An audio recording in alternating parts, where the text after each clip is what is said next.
અમરેલી જિલ્લાના રાજુલા તાલુકામાં પ્રભારી તરીકે થોડા દિવસ પહેલા આમ આદમી પાર્ટીએ રાજુ સોલંકીને મહત્વની જવાબદારી સોંપી છે ને તેને જ લઈને વિધાનસભાની ચૂંટણી પહેલા હવે રાજુ સોલંકી એક્શન મોડમાં જોવા મળી રહ્યા છે।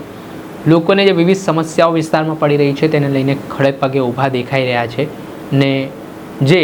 રાજુલાનું કડિયાળી ગામ આવેલું છે ત્યાં 150થી 200 જેટલા ખેડૂતો પોતાને ખેતી કામ કરીને આજીવિકા મેળવતા હોય છે, પરંતુ ત્યાં રેલવે વિભાગ દ્વારા જે ખાડો કરવામાં આવ્યો છે રેલ પાટા માટે, જેના કારણે ખેડૂતોના ખેતરોમાં જે પાણી ભરાઈ જવાના કારણે તેમના પાકને મોટા પ્રમાણમાં નુકસાનીનો સામનો કરવો પડ્યો છે। ત્યાંના સંદર્ભમાં હવે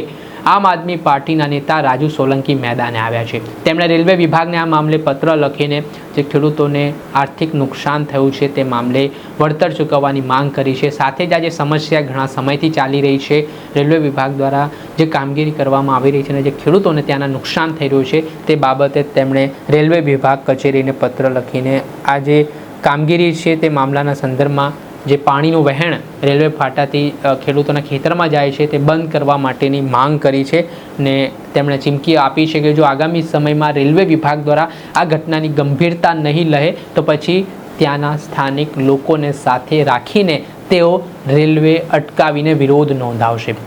આ પરિસ્થિતિ જે ખેડૂતોની દયનીય બની છે ત્યારે રાજુ સોલંકી હવે સક્રિય જોવા મળી રહ્યા છે ને સૂત્રોના જણાવ્યા મુજબ 2027ની વિધાનસભાની ચૂંટણીમાં રાજુ સોલંકી હાલ રાજુલા વિધાનસભાથી ઝંપલાવી શકે છે ચૂંટણીના મેદાનમાં, તે પ્રકારની શક્યતા પણ વ્યક્ત કરવામાં આવી રહી છે ને કોળી સમાજમાં તેમનું પ્રભુત્વ પણ છે। જે માંધાતા કોળી સમાજ ગ્રુપના તેઓ ગુજરાતના પ્રમુખ પણ છે ને તેઓ કોળી સમાજના મુદ્દે આક્રમક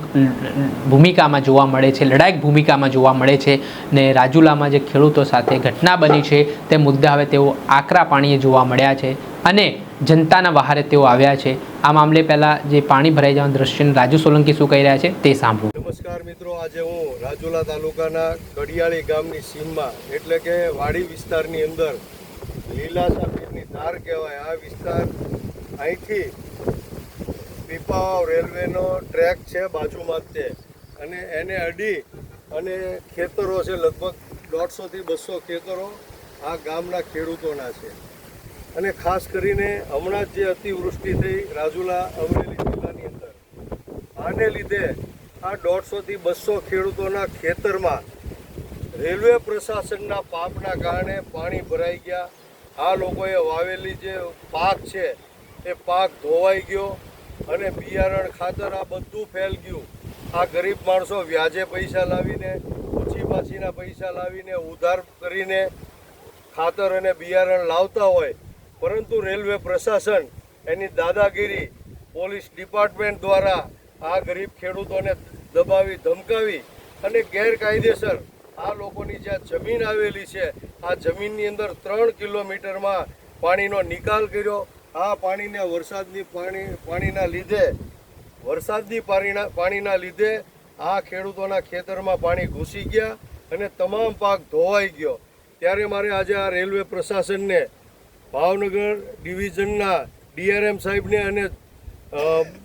ઝોનના અધિકારીઓને મારે કહેવું છે કે તાત્કાલિક ધોરણે આ લોકોનું જે પાક ધોવાઈ ગયો છે, જે નુકસાની થઈ છે, આ ખેડૂતોનો સર્વે કરી અને રેલવે દ્વારા એને તાત્કાલિક નુકસાનીનું વળતર આપવામાં આવે। અને બીજા નંબરમાં જે આ ગેરકાયદેસર રીતે આ લોકોની જમીન ખેતરો છે ત્યાંથી પાણી છોડે છે, એના લીધે 3-3, 4-4 ફૂટ પાણીનો જે નદીનું વહેણ નીકળે છે આ તાત્કાલિક બંધ કરવામાં આવે। અન્યથા જો આનું પરિણામ નહીં આવે તો આવનારા દિવસોમાં, આવતા સોમવારે આ તમામ 200થી 250 ખેડૂતો, એના પરિવારો અને આ કડિયાળી ગામના લોકો ભેગા મળી અને અહીંથી જેટલી ટ્રેનો ચાલુ થશે, જેટલી ટ્રેનો નીકળશે પીપાવાવથી, આ તમામ ટ્રેનો ટ્રેક ઉપર રોકી દેવામાં આવશે અને રેલ રોકો આંદોલન કરવા માટે ખેડૂતો અને આ ગામના લોકો મજબૂર બનશે એવી મારી રેલવે પ્રશાસનને ખાસ કરીને આ વિડીયોના માધ્યમથી ચીમકી છે। તો ખાસ કરીને તાત્કાલિક ધોરણે આ ખેડૂતોની અને આ ગામ લોકોની યોગ્ય માગણી સ્વીકારાય એવી આપ સાહેબ પાસે નમ્ર વિનંતી છે। આભાર। ભારત માતા કી જય, વંદે માતરમ। જે આપણે સાંભળ્યા હતા આમ આદમી પાર્ટીના નેતા રાજુ સોલંકી, તેમણે ખેડૂતો માટે લડી લેવાની તૈયારી દર્શાવી છે ને તેઓ દ્વારા હવે જે જ્યાં જ્યાં સમસ્યા પડી રહી છે ત્યાં લોકો વચ્ચે જઈ રહ્યા છે, લોકોને મુલાકાત કરી રહ્યા છે ને તેઓ 2027